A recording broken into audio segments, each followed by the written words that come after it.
साथियों, गायत्री साधना की उपलब्धियां आपको पढ़कर सुना रहे थे। आइए सुनते हैं पिछले वीडियो के क्रम में। इस तरह द्रवणम सहित सांसारिक 5 फायदे हो गए और 2 फायदे आध्यात्मिक हैं। एक तो है ब्रह्म वर्चस्व और एक है पावमानी द्विजाना, जो मनुष्य के जीवन को दोबारा से जन्म देती है। हर आदमी माँ के पेट में से अनगढ़ जानवर पैदा होता है। जानवरों की 2 ही इच्छाएं रहती हैं, एक पेट भरने की और दूसरी औलाद पैदा करने की इच्छा।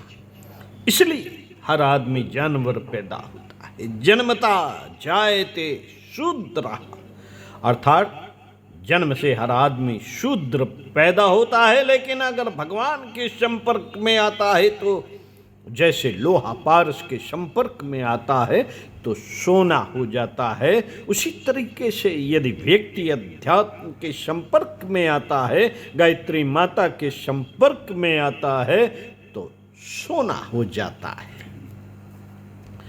अर्थात उसका स्वरूप बदल जाता है, फिर वह जानवर नहीं रहता, इंसान हो जाता है। इंसान को कहते हैं द्विज।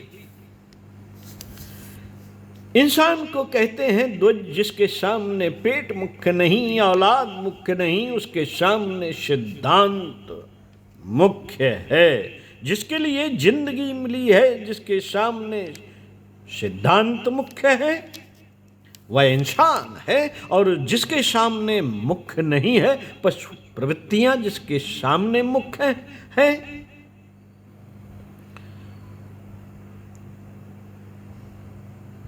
जिसके सामने पशु प्रवृत्तियां मुख्य हैं, वह शरीर की दृष्टि से आदमी होते हुए भी हैवान कहा जाएगा। एक शब्द नर पशु आता है। नर पशु किसे कहते हैं? नर पशु बेटे उसे कहते हैं जिसकी शक्ल तो इंसान जैसी होती है, लेकिन ईमान जिसका जानवर जैसा होता है और शक्ल इंसान जैसी, उसका नाम है नर पशु। नर पशुओं के रूप में हम और आप सब विद्यमान हैं, लेकिन नर नारायण के रूप में, नर देवता के रूप में, पुरुष से पुरुषोत्तम के रूप में जो जिंदा है, उनको ही मनुष्य कह सकते हैं। मनुष्य को द्विज कहना दोबारा जन्म की निशानी है, इसलिए उसे द्विज कहा गया है कि उसका दोबारा जन्म हो जाता है। गायत्री माता के पेट से जो बच्चा पैदा होता है उसी का नाम है द्विज, अर्थात सिद्धांतवादी, अर्थात आदर्शवादी। जो वास्तव में मनुष्य होता है उसी का नाम है द्विज। जो द्विज होता है वह पावमानी अर्थात पवित्र होता है। आदमी अपवित्र होता है, खून का बना हुआ, मांस का बना हुआ, टट्टी पेशाब का घड़ा अपवित्र है। और पवित्र कैसे होता है? और पवित्र कैसे होता है? पवित्र ज्ञान से होता है, पवित्र सत्कर्म से हो जाता है, पवित्र सद्भाव से हो जाता है। गायत्री मंत्र आध्यात्मिक जीवन में जब प्रवेश करता है तो पावमानी द्विजान नाम दोबारा जन्म देता है और आदमी को भीतर से बाहर से हर तरह से पवित्र बना देता है। स्वच्छ पवित्र इसकी वाणी, पवित्र इसका शरीर, पवित्र इसके कपड़े, पवित्र इसका व्यवहार, पवित्र इसका वचन, पवित्र इसका दृष्टिकोण, पवित्र हर चीज में जहां पवित्रता का समावेश है, ऐसा द्विज बनाती है गायत्री। ये है आध्यात्मिकता का एक चरण, पावमानी द्विजाना। आध्यात्मिक संपदा, आध्यात्मिक संपदा का दूसरा वाला चरण है ब्रह्म वर्चस्व। ब्रह्म वर्चस्व किसे कहते हैं? ब्रह्म वर्चस्व भी एक ताकत है। दुनिया में सारी ताकतें हैं, एक ताकत वह है जो शरीर की ताकत कहलाती है, एक ताकत वह है जो पैसे की ताकत कहलाती है, एक ताकत वह है जो अक्ल की ताकत कहलाती है, एक ताकत वह है जो होशियारी की ताकत कहलाती है, एक ताकत वह है जो मनुष्य की संगबद्धता की, मनुष्य के समूह की और समुदाय की ताकत कहलाती है। 5 ताकतें दुनिया की है, लेकिन सबसे बड़ी ताकत जो आदमी की है वह है रूहानी ताकत। वह है रूहानी ताकत, ब्रह्म वर्चस्व की ताकत। ब्रह्म वर्चस्व की कैसे होती है? ब्रह्म वर्चस्व की ताकत के बारे में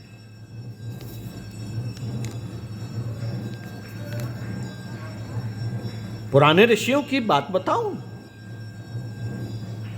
आपको पुराने ऋषियों की बात बताऊं? पुराने ऋषियों की बात जाने दीजिए, कल परसों की बात मैं बता सकता हूं। एक दुबला पतला 96 पाउंड का आदमी, कमजोर जैसा आदमी, एक हंटर और एक चाबुक लेकर खड़ा हो गया।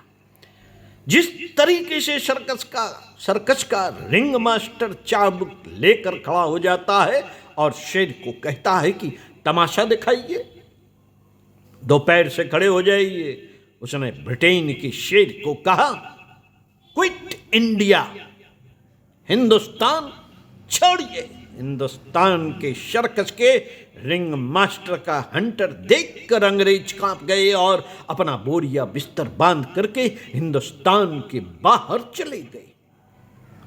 ये कौन सी ताकत थी मित्रों? ये रूहानी ताकत थी, ये आध्यात्मिक ताकतें थीं। आध्यात्मिक ताकतें कैसी होती हैं इसे आप इतिहास में देखिए। महापुरुषों की ताकतें, महामनुओं की ताकतें, ज्ञानियों की ताकतें, ऋषियों की ताकतें शारीरिक नहीं थी, मानसिक भी नहीं थी, बौद्धिक भी नहीं थी। दौलत के हिसाब से वह कोई बलवान नहीं थे और पैसे वाले नहीं थे, लेकिन उनके पास असली ताकत जो थी वह रूहानी ताकत थी, जिसको हम आत्म बल कहते हैं। गायत्री मंत्र जब किसी के पास आता है तब क्या करता है? उसको आत्म बल प्रदान करता है, जिसको हम योगाभ्यास से, तपश्चर्या के नाम से कभी बताएंगे। आत्मबल कैसे पैदा होता है? आत्मबल के लिए 2 ही तरीके हैं, एक का नाम योग है और एक का नाम तप। अध्ययनशीलता, विचारों का परिष्कार, इसका नाम योग है। और तप का अर्थ है व्यवहार में सिद्धांतों को इस तरह से समावेश करना, भले ही हमको कठिनाइयां बर्दाश्त करनी पड़े, लेकिन कठिनाइयों को बर्दाश्त करते हुए भी हम शालीनता के रास्ते पर चलते चले जाएं।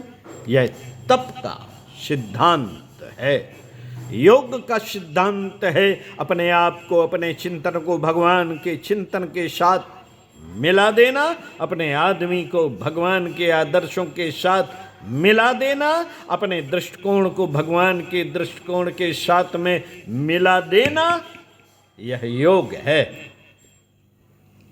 योग और तप दोनों ही मिला देने से, गायत्री और सावित्री को मिला देने से गायत्री का तत्व ज्ञान और गायत्री का उपयोग, गायत्री की फिलॉसफी, गायत्री की प्रक्रिया और गायत्री की उपासना, दोनों को मिला देने से जो चीज पैदा होती है उसका नाम है ब्रह्म वर्चस्व। क्यों साहब ये बातें हमारी कुछ समझ में आई तो सही। ये बातें हमारी कुछ समझ में आई तो सही, जो कुछ आपने कहा व्याख्यान में, पर कुछ बात जमती नहीं है कि ये कैसे ठीक हो सकती है, कैसे नहीं हो सकती। मित्रों, ज़्यादा तो मैं क्या कह सकता हूँ, पर अभी ऋषियों की बातें मैंने आपको बताई, प्राणवानों की बातें बताई, अभ्यास की बातें बताई, लेकिन अगर आपको इसमें भी शक हो तो मैं बड़ी विनम्रता नम्रता पूर्वक एक और गवाही आपके सामने पेश कर सकता हूँ, जिसको जुटलाने का हम में से कोई भी आदमी हिम्मत नहीं कर सकेगा। अच्छा, बताइए एक और गवाही, एक गवाही के रूप में हमको इसलिए आना पड़ा आपके सामने। हम दूसरे कामों में लगे हुए थे, पर भगवान ने गायत्री मंत्र का प्रचार करने के लिए भेज दिया, और साथ में उन सारी विशेषताओं को साथ लेकर के भेजा कि लोग ये पूछताछ करेंगे कि क्यों साहब, आप गायत्री मंत्र की जो विशेषता भौतिक और आध्यात्मिक लाभ के रूप में बताते हैं, वे कहाँ तक सही हो सकती हैं? आप साबित कीजिए। तो बेटे, हम कैसे साबित करेंगे? हम कहाँ कहाँ ये सबूत लाते फिरेंगे, कहाँ कहाँ से सबूत लाते फिरेंगे, कहाँ कहाँ से गवाही इकट्ठी करते फिरेंगे। इन गवाहियों और सबूतों के सामने हम अपने आप को पेश करते हैं। हम अपने आप को पेश करते हैं आपके सामने। हम अपने आप को पेश करते हैं। ये जो पांचों सातों बातें हैं, ठीक ढंग से, सही ढंग से गायत्री की उपासना की जाए तो सहज ही उपलब्ध हो जाती हैं। सही ढंग से गायत्री उपासना क्या होती है, आगे चलकर हम आपको बता देंगे। जो हमने की है, जिस ढंग से हमने गायत्री उपासना की है, हमारे ज्ञान और हमारे कर्म दोनों में ही गायत्री का समावेश हुआ है। परिणाम क्या हुआ? जो लाभ हम बता चुके हैं अभी, और उसे पूरा करते हैं कैसे? लंबी जिंदगी, हमारी जितनी जिंदगी है, बहुत लंबी जिंदगी है। कितनी लंबी जिंदगी है? उम्र के हिसाब से, जन्मपत्री के हिसाब से, डेट ऑफ बर्थ के हिसाब से हमारी 70 वर्ष उम्र होती है। और वैसे कितनी होती है? वैसे तो अभी बता रहा हूँ, अभी बता रहा था कि 5 लाभ गायत्री मंत्र के होते हैं। गायत्री के 5 मुख और 5 कोश हैं। इस हिसाब से हमारी 350 वर्ष उम्र हो जाती है। जो हमने काम किए हैं जिंदगी में, आप पता लगा सकते हैं और तलाश कर सकते हैं कि इतने काम कोई आदमी चाहे 300 वर्ष में, 300 वर्ष से कम में कर सकता है क्या? हमने जितना साहित्य लिखा है, वे 70 वर्ष से कम में नहीं लिखा जा सकता। वह 70 वर्ष से कम में नहीं लिखा जा सकता। हमने जो संगठन किया है, इतना बड़ा संगठन करने के लिए कम से कम इतनी उम्र चाहिए, जो कि ऊपर बताई गई है। 10 लाख आदमी हमारे पास हैं। वे हमारे संघ में इस कदर जुड़े हुए हैं जैसे आप दिखते हैं। आप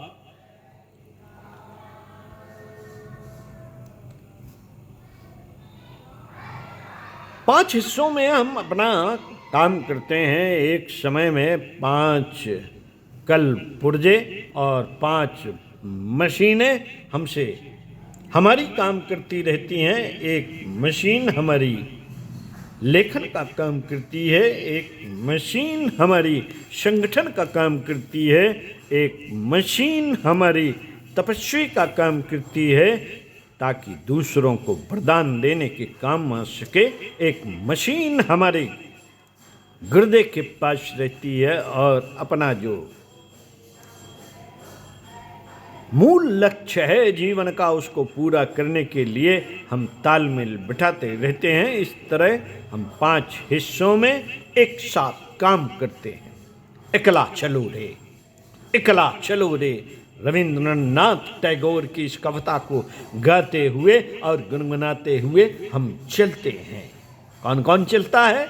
एक हम चलते हैं और एक हमारा प्राण चलता है, एक हमारा जीवट चलता है और एक हमारी हिम्मत चलती है और कोई चलता है और कोई नहीं चलता। एक हम और एक हमारी हिम्मत और कोई नहीं है। एक हमारा भगवान और एक हमारा ईमान और कोई नहीं है हमारे साथ। 2 ही हैं, एक हमारी आत्मा, एक हमारी जुर्रत और एक हमारी हिम्मत। इनको लेकर के हम बढ़ते चले जाते हैं। गायत्री मंत्र जिसका हम आपको शिक्षण करते हैं, गायत्री मंत्र जिसको हम जीवन भर उपासना हमने की है, गायत्री मंत्र जिसका विस्तार हम सारे संसार में करना चाहते हैं, यह उन सारे के सारे सामर्थ्यों से भरा हुआ है जो व्यक्ति की भौतिक और आत्मिक दोनों सफलताओं के द्वार को खोलने में समर्थ है। यह है गायत्री मंत्र की सामर्थ्य। आज इतना ही, बाकी फिर कभी। प्रवचन समाप्त। पंडित श्री राम शर्मा आचार्य। आवाज़ हमारी सुनने के लिए बहुत बहुत धन्यवाद। जब मौका लगे, जब समय मिले, हमारी YouTube को सब्सक्राइब कीजिए और आपको बहुत सारी गुरुदेव की बातें सुनने को मिलेंगी। तो साथियों, मिलते हैं अगली वीडियो में फिर जन्म शताब्दी पुस्तक माला 6 के साथ।